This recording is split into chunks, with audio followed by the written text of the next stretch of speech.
Hello everyone, SamZone এর brand new tech news from Pattaya. হ্যাঁ, আমি এই মুহূর্তে থাইল্যান্ডে রয়েছি। হয়তো অনেকেই জানতেন যে আমার থাইল্যান্ডে আসার কথা ছিল। তো গতকালকে আমি আসছিলাম, এসে আর ভিডিও টিডিও দেওয়ার মতো সুযোগ হয়নি। সো চিন্তা করলাম কেন থাইল্যান্ড থেকে আমাদের নতুন কোনো টেক নিউজ আসবে না। টেক নিউজ তো SamZone এভরিডে থাকে, so why not from Thailand Pattaya. তো আমরা অবশ্যই থাইল্যান্ডকে ঘুরিয়ে দেখাবো আপনাদেরকে, সেটা ব্লগিং চ্যানেলে আসবে, উইথ স্যাম চ্যানেলে অবশ্যই আপনারা পাবেন। পাশাপাশি আমি ট্রাই করবো এখানকার কোনো টেকনোলজিক্যাল যে বিষয়গুলো রয়েছে সেগুলোকেও কভার করার জন্য, যেমনটা আমি ওই যে দুবাই গিয়ে করছিলাম। আমি জানি না থাইল্যান্ডে আপাতত যা দেখছি এখানে মানে পাতায়াতে, আমি তো একদম সরাসরি পাতায়া চলে আসছিলাম। সো এইখানে ওই অ্যাপেল স্টোরে গেলাম গতকালকে, কিন্তু সেরকম কিছু দেখলাম না। iPhone 14 Pro Max Pro এগুলো নেই, মানে স্টক আউট। আর এখানে রাস্তাঘাটে যেটা দেখা যায় প্রচুর পরিমাণে স্কুটি, ছেলে মেয়ে সব দেধারসে চালায়। প্লাস একটা লেগুনা দেখলাম, লেগুনা বলতে ওইটা হচ্ছে এখানে তুকতুক বলে, এখানকার পাবলিক ট্রান্সপোর্ট বলতে পারেন। তো ওইটাতে ঘুরে খুব মজা লাগছে। আমাদের হোটেল থেকে এখানে প্রায় 4 কিলো, সো ওইটা জাস্ট 10 বাসে আসা যায়।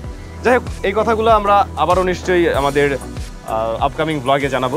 সো টেক নিউজ ফার্স্টে যেটা থাকছে সেটা হলো টেকনো পোভানা ফ্যান্টম X2 স্মার্টফোনটি হয়তো আগামী মাসেই ইয়াতে চলে আসবে, ইন্ডিয়াতে চলে আসবে। তবে X2 Pro 5G ওই স্মার্টফোনটাও লঞ্চ হবে, অর্থাৎ এই সিরিজটাই লঞ্চ হচ্ছে, যা হয়তো নভেম্বরের মাঝামাঝি বা শেষের দিকে লঞ্চ হওয়ার একটা পসিবিলিটি আছে। এখন কী কী থাকবে এই ফোনে, টেকনো ফ্যান্টম সিরিজটা আমরা মোটামুটি জেনে আসছি, যদিও বাংলাদেশে লঞ্চ টাঞ্চ হয়নি কখনো, বাট আমরা যেটা শুনছি যে এটা মোটামুটি একটা ফ্ল্যাগশিপ সিরিজ তাদের।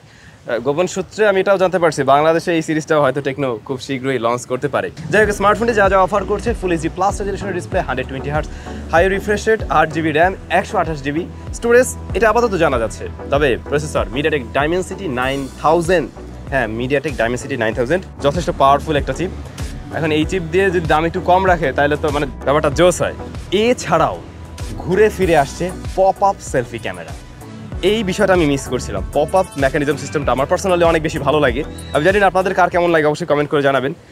কোম্পানিগুলো এখনকার ফোনে কিন্তু আর দেয় না। এর আগে যে রেডমি K20 Pro এই স্মার্টফোনগুলোর সাথে মনে হয় আমরা পেয়েছিলাম, আরও অনেক ডিভাইসই পেয়েছিলাম, যেগুলো যে জিনিসটা আসলে অনেক জোস। এটা ফুল ডিসপ্লের একটা সুন্দর সলিউশন, যদিও পপ আপ মেকানিজম একটা সার্টেন টাইমের পরে নষ্ট হয়ে যেতে পারে, কতবার ইউজ করা যাবে এটা একটা বিষয়, বা বারবার বের হলে হাত থেকে পুড়ে গেলে এরকম কিছুর কারণে হয়তো বা কোম্পানিগুলো এখন আর দিচ্ছে না। বাট যাই হোক, টেকনো আবার সেটা প্রুভ করতে যাচ্ছে। OnePlus তাদের যে নর্ড সিরিজটা, এখানে তো অদ্ভুত টাইপের ফোন নিয়ে আসে, তাই না? তো এবারে একটা অদ্ভুত ফোনের ছবি আপনাদেরকে দেখাচ্ছি। এইটা নাকি OnePlus-এর আপকামিং কোনো নর্ড সিরিজের স্মার্টফোন।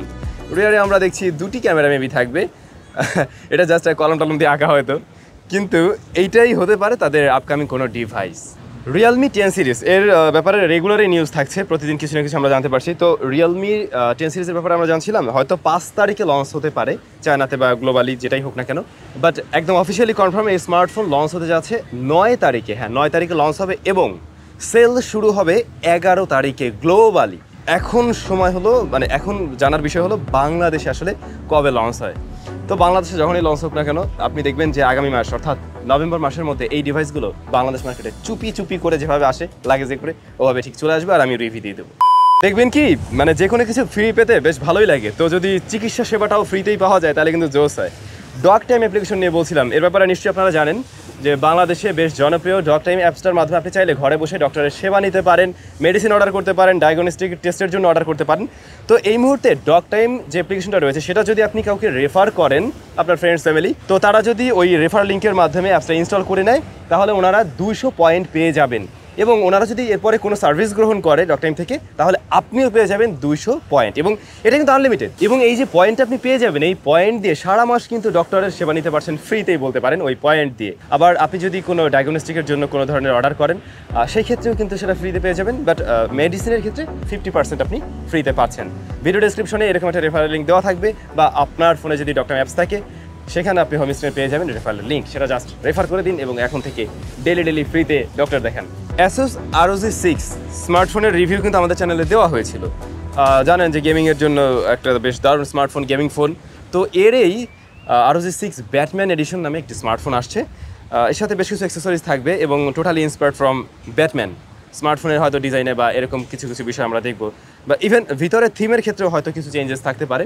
বাদবাকি বিষয়বস্তু এক, যেমন প্রসেসর, ক্যামেরা, তারপর ট্রিগার, এই সমস্ত বিষয়গুলো কিন্তু সেমই থাকছে, সেখানে নতুন কিছু না।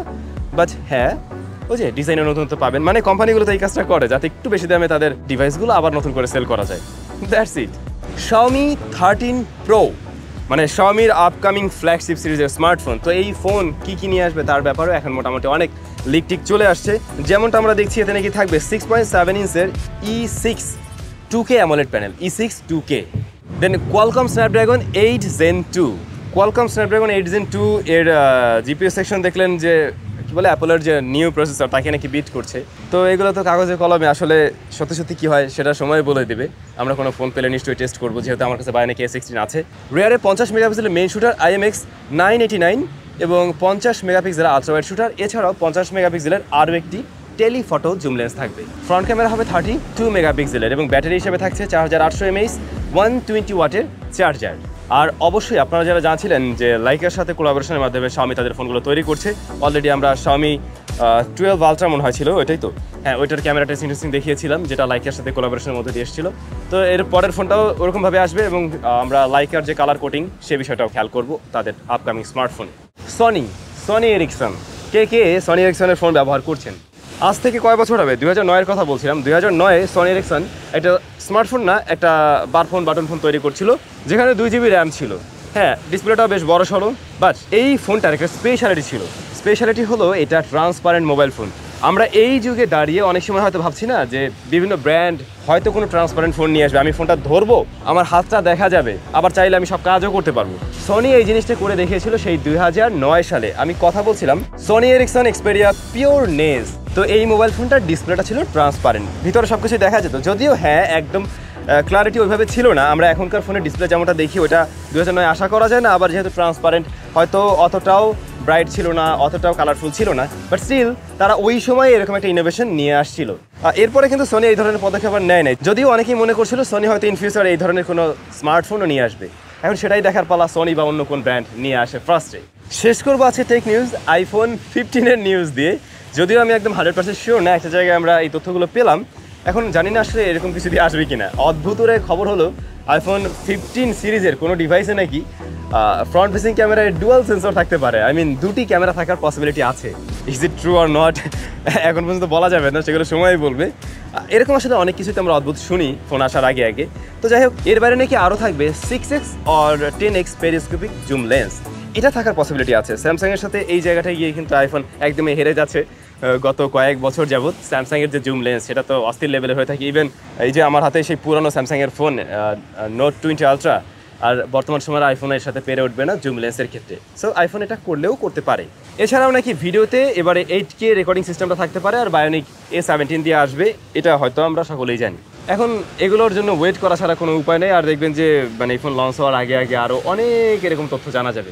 যাই হোক, তো ভাই ব্রাদার, আজকে টেক নিউজগুলো একটু ছোটো ছিল, তারপর আমার মনে হয় এইখানকার বিভিন্ন রকমের দৃশ্য যেহেতু ভিডিওতে ছিল আপনাদের ভালোই লেগেছে। আমরা আরও বেশ কিছু ভিডিও দেওয়ার ট্রাই করব। সবাই অনেক বেশি ভালো থাকবেন, সুস্থ থাকবেন। আপাতত আমি বিদায় নিচ্ছি থাইল্যান্ডের পাতায়া বিচ থেকে, তবে নিশ্চয়ই দেখা হবে ফুকেট গিয়ে। Till then take care.